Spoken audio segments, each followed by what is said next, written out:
Good morning and happy December 20th. Today, we're going to be reading another princess Christmas story. This one's called Sleeping Beauty, Aurora's Homemade Holiday. One snowy December day, Princess Aurora and Prince Phillip went for a stroll. The princess was very quiet. "Is something the matter?" asked Phillip. "My aunts and I used to love getting ready for Christmas," she replied. The fairies, Flora, Fauna, and Merryweather, had secretly raised Aurora to keep her safe from an evil fairy. So she thought of them as her aunts. "Let's invite them for the holidays," Phillip said. "What a splendid idea," cried Aurora. That afternoon, Aurora and Phillip found a large fir tree to bring back to the castle to decorate. As they rode through a curtain of lacy snowflakes, Aurora sang a carol. "That's the Christmas spirit," Phillip exclaimed. Prince Phillip sent an invitation to Flora, Fauna, and Merryweather. Then he set off on a short trip to attend to some royal duties. Aurora didn't mind. Now her special Christmas preparations would be a surprise for Phillip when he returned. When the three good fairies arrived, the princess made her special request. "You want a Christmas exactly like the ones we share at the cottage?" Flora asked. "That means we can't use magic."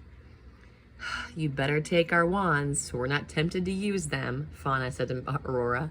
The wands were hard to catch. They did not like the idea of being put away. "Shall we decorate?" asked Aurora.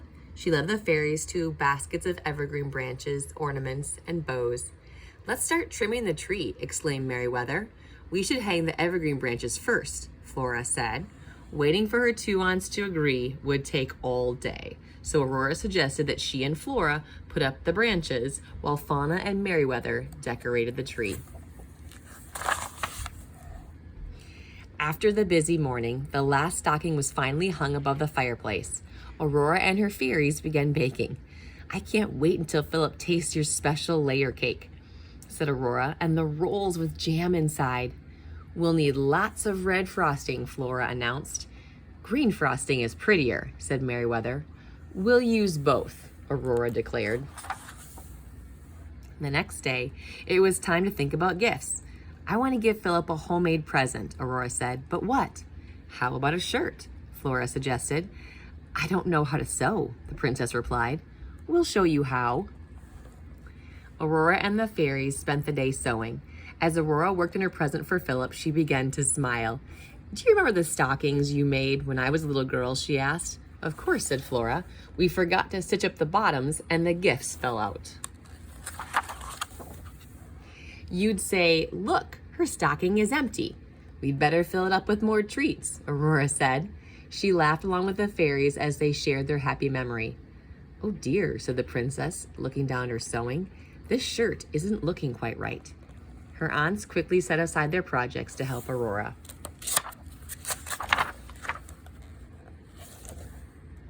When the preparations were finished, the fairies helped Aurora get ready. Prince Phillip would be home soon.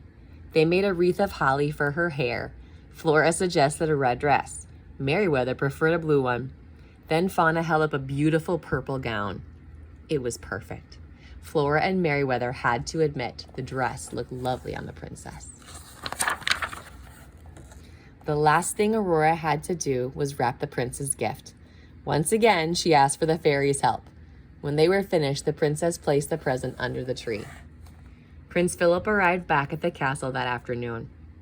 "Close your eyes," Aurora said, "and don't open them until I tell you to." She led Phillip into the grand hall where the fairies were waiting. "Ready," Aurora announced. Phillip looked around. Crooked wreaths dangled from the walls. The Christmas tree was decorated only on one side. Lopsided cakes, burnt tarts, and misshapen cookies filled the table. "I've never seen preparations like these before," Phillip said politely. "I can understand why you find them so special." "Try a lemon tart," said Aurora, holding out the plate to the prince. Phillip took a bite, and suddenly there was a strange look on his face. "Oh dear," Fauna said. "We must have forgotten to put in the sugar."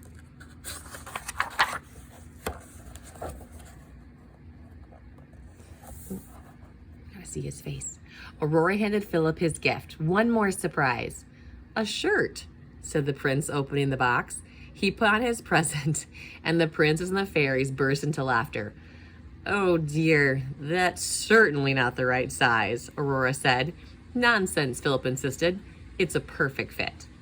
Just like you and me, Aurora said to her prince. Sharing a homemade holiday with Philip and her aunts had made it the best Christmas Aurora could remember. What did you think of their homemade holiday? I like the gold nugget that comes out of this story. The gold nugget is, I don't have to be perfect. I need to be authentic. Aurora wasn't really concerned about the decorations being perfect, the cookies being perfect, the gifts being perfect. It was being together and all of them being authentic, because that's when you can connect with others, and authentically enjoying each other and the celebration. So can you say that with me? It's kind of a long gold nugget. Put your hand over your heart. I don't need to be perfect. I am authentic. But that's the best way to be, because again, none of us this side of heaven will reach perfection. But we were created to be exactly us. And the closer we get to Jesus, the more accurately we're able to not only see who we are, but live authentically out of who we are. I hope you have a wonderful celebration. If you're doing some preparations today, remember, it doesn't have to be perfect. It needs to be authentic. We'll see you tomorrow.